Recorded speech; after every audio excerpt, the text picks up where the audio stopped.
Kali ini, Solideo Gloria mau membahas tentang tetragrammaton atau 4 huruf nama Tuhan, yaitu YHWH.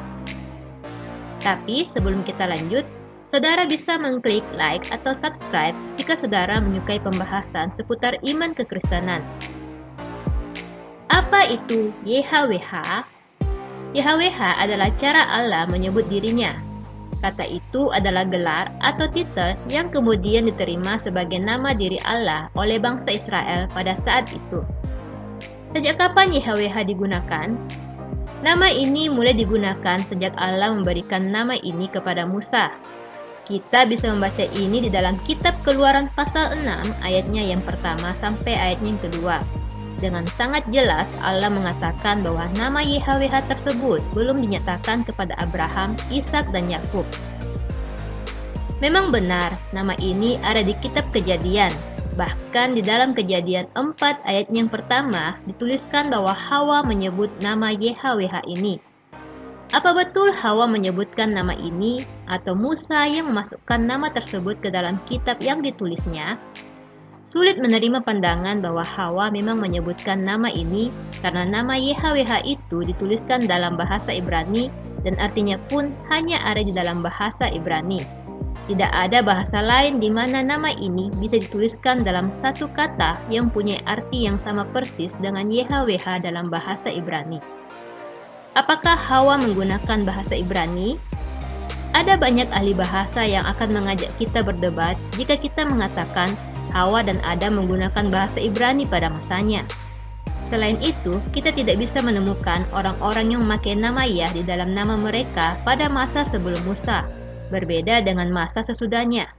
Orang pertama yang memakai elemen nama Yah di dalam namanya adalah Yosua, tapi nama ini sendiri adalah nama yang diberikan oleh Musa sebagai ganti nama Hosea bin Nun. Setelah itu baru kita mulai melihat nama Abia, Obadiah, Yonatan, Yohanes, Yoel, Yesua, Nehemia, Matius dari Matiyahu, Semaya, Seraya, dan masih banyak lagi nama-nama lain yang memakai elemen Yah. Jadi sepertinya Musa dengan sengaja menggunakan nama YHWH di dalam kitab Kejadian untuk mengkhususkan nama Tuhan. Karena sebelumnya kata yang digunakan adalah El, yang juga digunakan untuk penyebutan berhala. Apa bukti sejarah tertua tentang keberadaan nama YHWH ini? Bukti tertua adalah gulungan laut mati.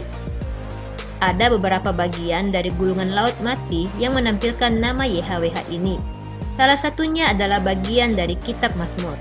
Hurufnya terlihat sedikit berbeda dari huruf Ibrani yang digunakan saat ini, karena ini adalah huruf Ibrani kuno. Sedangkan yang umum digunakan saat ini adalah huruf Ibrani cetak modern.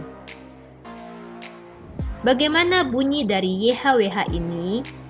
Tidak ada yang tahu persis cara menyebutkan nama YHWH ini, karena sejak abad kedua sebelum Masehi, nama ini sudah tidak disebutkan oleh masyarakat umum.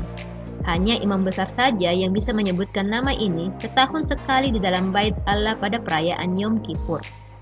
Nama ini menjadi benar-benar hilang penyebutannya setelah bait Allah dihancurkan dan golongan Saduki lenyap dari sejarah pada tahun 70 Masehi. Tetapi penyebutan yang umum diterima saat ini adalah Yahweh, karena nama ini dipandang berasal dari Ehye yang berarti I will be. Tentunya bangsa Israel tidak bisa menyebut nama Tuhan sebagai aku, jadi mereka menyebut namanya sebagai Dia atau dalam bentuk orang ketiga tunggal.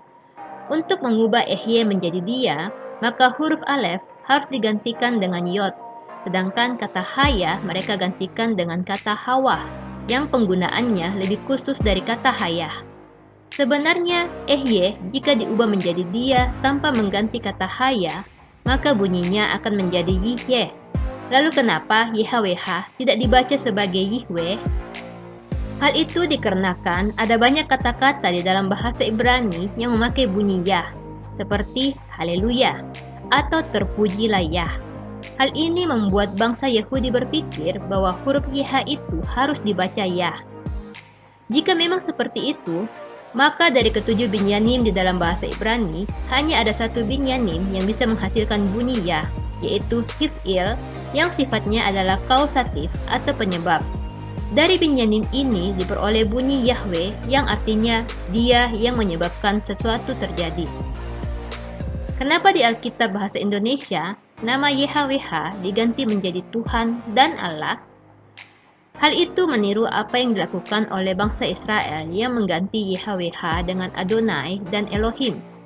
Adonai kita terjemahkan menjadi Tuhan dan Elohim kita terjemahkan menjadi Allah.